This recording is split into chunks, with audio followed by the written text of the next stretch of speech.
monté KissKissBankBank en juin 2009. On est 3 fondateurs. Et KissKissBankBank est né suite à des discussions entre nous sur ce mouvement naissant aux États-Unis depuis quelques années maintenant, mais qui commence à faire du bruit, qu'on appelle le mouvement du do-it-yourself, ou de la co-création, ou de l'intelligence collective, tout ça basé sur les réseaux sociaux, qui permettent du coup aux consommateurs de reprendre un peu le pouvoir finalement sur ce qu'il avait l'habitude de consommer en lui étant imposé par les médias, et de pouvoir entre eux du coup réagir et finalement créer une vraie culture indépendante, de création indépendante, toutes catégories confondues, artistique et culturelle majoritairement parce que c'est celle-ci qui nous intéresse, et du coup permettre à cette force de s'autofinancer grâce aux réseaux sociaux, aux communautés proches puis aux amis d'amis pour aboutir à des centaines de projets qui auparavant n'auraient jamais vu le jour. Et c'est toute cette culture-là qui nous passionne depuis un petit moment, et on s'est demandé comment on pouvait créer un outil en France ou en Europe, puisque c'est notre objectif, qui pouvait permettre aux gens d'aller au bout de leurs idées et de réaliser leurs projets. Donc voilà pour l'histoire et la genèse de KissKiss. C'est très simple, vous êtes un créateur de projet, vous avez une idée, vous venez sur KissKissBankBank, vous proposez votre idée, nous on la sélectionne ou pas, disons en 5 ou 7 jours maximum. Une fois que votre idée est sélectionnée, vous avez un petit peu de temps pour du coup organiser, présenter votre projet chez nous. Vous utilisez les outils de présentation qu'on vous donne comme des vidéos, des espaces photos, des espaces où vous pouvez mettre du son, des espaces où vous pouvez mettre du texte, donc on va dire votre espace dédié à votre projet. Vous fixez un objectif à atteindre financier pour réaliser votre projet, que vous devez réaliser en 90 jours. Et si au bout de 90 jours, vous avez collecté l'argent qui correspond à votre projet, ou réussi l'objectif, ou dépassé l'objectif, du coup, vous récupérez les fonds. Et si ce n'est pas le cas, les internautes, qu'on appelle les KissBankers chez nous, ne sont jamais débités des promesses de dons. Et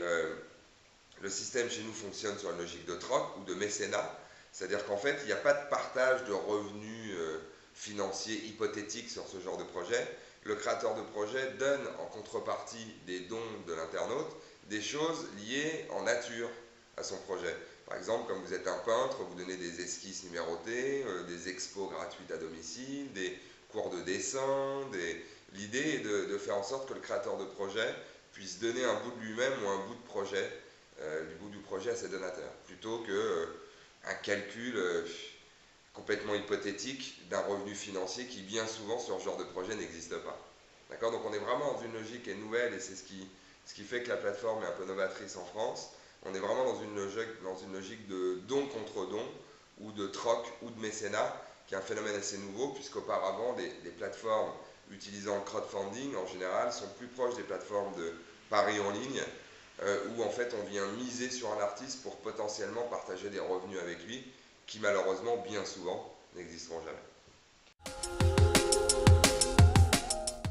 Alors, il faut déjà que ce soit un projet créatif, soit un projet innovant. D'accord ? On reçoit malheureusement beaucoup de projets qui rentrent dans aucune des deux catégories, et auquel cas, évidemment, ces projets-là sont tout de suite refusés. Après, le deuxième critère de sélection, c'est la manière dont vous allez présenter votre projet et la maturité du projet. C'est-à-dire qu'il faut que le projet soit déjà installé dans une logique et dans un process de réalisation, qu'on puisse voir un petit peu par des liens sur des blogs, ou par un MySpace, ou par l'existence d'une page Facebook, quelque chose qui montre que le projet est déjà en route et qu'on est bien dans une recherche de collecte de fonds pour aboutir au projet, et non pas qu'on a une lubie comme ça d'un seul coup qu'on voudrait le faire financer par sa communauté. Du coup, ça c'est le deuxième critère. Et puis, voilà, on prend un peu de temps pour vérifier tout ça, et à partir du moment où la forme et le fond sont acceptables, du coup, on accepte ou on refuse des projets. Oui, alors je pense que pour l'instant, on va dire le projet vraiment symbolique chez nous, c'est un projet qui s'appelle Parole de conflit. C'est un type qui est journaliste, qui avait un synopsis très précis, écrit, avec une volonté très forte de monter un documentaire sur toutes les villes qui avaient été détruites par les guerres depuis la Seconde Guerre mondiale, en partant de l'Europe jusqu'à Hiroshima. Il s'est aperçu en fait que pratiquement toutes les villes détruites depuis la Seconde Guerre mondiale étaient sur le 39e parallèle, en partant de Srebrenica jusqu'à Hiroshima. Et il a décidé de faire ce voyage en vélo. Et il se trouve que le reportage lui-même, on a donc vu naître petit à petit sur notre site par les images que délivrait le journaliste. Et puis surtout, on a vu, et parce qu'on a fait l'interface beaucoup entre lui et sa communauté, des gens se mobiliser de partout autour de son projet. D'abord sa famille, puis des amis qui nous appelaient de villages les plus reculés de France, ou des gens qui n'avaient même pas Internet, qui nous demandaient de réaliser des profils Internet pour eux, de nous envoyer des chèques pour pouvoir soutenir Raphaël. Et du coup, on est rentré dans une logique qui dépasse un peu notre rôle habituel, parce qu'on ne pourra évidemment pas faire ça pour tous les projets, mais d'interface entre sa communauté qui a petit à petit grossi, jusqu'à des gens qui nous ont appelés, qui ne le connaissaient pas directement, mais qui en avaient entendu parler par des amis de Raphaël, puis jusqu'à des médias comme OVNI ou Rue 89 qui ont relayé son projet, et jusqu'à des gens qui sont arrivés vraiment de partout, et du coup, d'une collecte de fonds qui a été un véritable succès, puisqu'il a collecté presque 19 000 € sur Qu'est-ce qui se vend. C'est majoritairement un échange d'expériences, c'est majoritairement un échange basé sur le lien social, et c'est majoritairement une expérience qui est basée sur l'identification qu'un KissBanker peut avoir vis-à-vis de quelqu'un qui connaît qui a un projet, et qui du coup, un jour ou l'autre, pourrait se retrouver dans la même situation. C'est-à-dire aujourd'hui, comment ensemble peut-on réaliser des projets lorsqu'on est dans le cadre de projets qui ont besoin de petits montants, que les banques vous refuseront toujours et qui sont difficiles à les récupérer sur on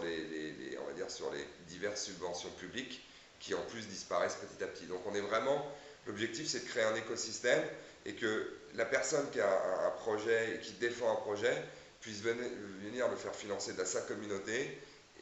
après sur une logique d'amis d'amis, et après dans une logique pourquoi pas plus large de mentors qui seraient des médias ou des marques.